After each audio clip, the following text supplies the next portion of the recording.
আপনারা যদি আমার জন্য মনোনয়ন চান তাহলে তারেক রহমান আমাকে মনোনয়ন দিবে। দিছে না? আপনারা চেয়েছেন না?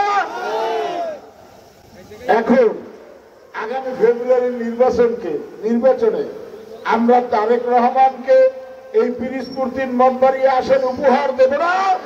এই মঠবাড়িয়া উপজেলার জনগণ রাজনৈতিক ভাবে অত্যন্ত সচেতন।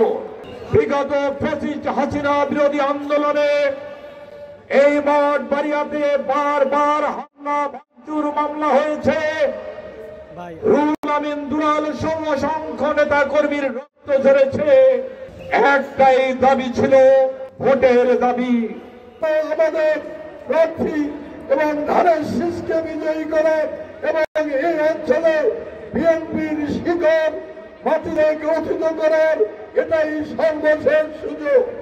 দ্বিতীয়ত, মঠবাড়িয়ার মানুষ রাজনৈতিকভাবে আমার চেয়েও সচেতন।